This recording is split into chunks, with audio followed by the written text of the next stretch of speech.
The Wallaroos came to Wellington with courage in their hearts and determination in their eyes, ready to test themselves against the might of the Black Ferns. They threw everything at their trans-Tasman rivals in the early stages of the match, standing tall, pushing hard, and refusing to be overwhelmed.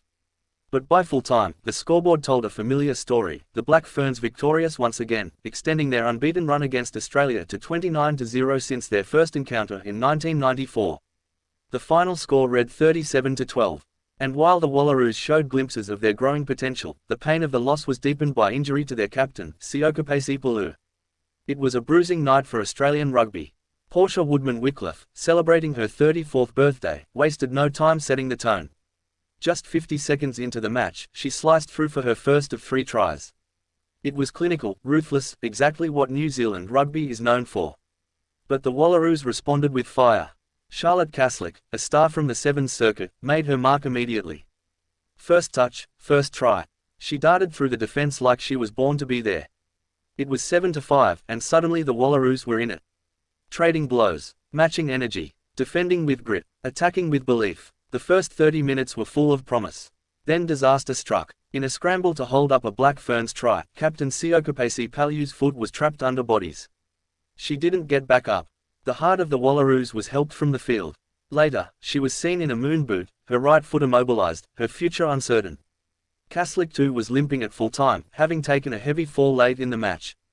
Injuries to leaders, pressure mounting, but still, the Wallaroos didn't fold. At halftime, the score was tight, 10-7. It felt like they had a chance. They had held the Black Ferns to just 5 seconds in their attacking 22 during the first 30 minutes. They were disciplined, hungry, unafraid. But rugby is an 80-minute game. And the second half belonged to New Zealand. Georgia Miller, once a standout in Sevens, delivered a brilliant solo try that electrified the crowd. She weaved through defenders, leaving Wallaroos in her wake. Suddenly, the scoreboard started to stretch.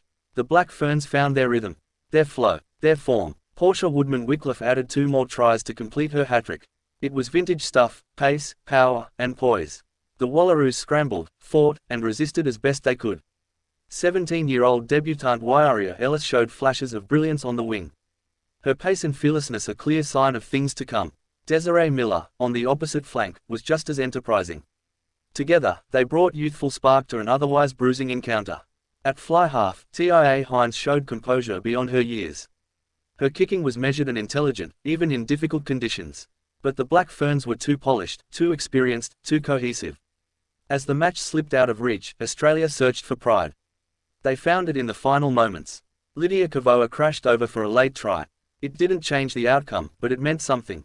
A moment of joy, a moment of reward, for a team that had shown bravery in the face of adversity. After the match, Palu spoke with the calm strength of a leader. Definitely a lot of positives in that first half to show that we can stay in it, she said. She was disappointed, of course. But more than that, she was motivated. It's just now trying to hold that out for 80 minutes. That's the next step for the Wallaroos.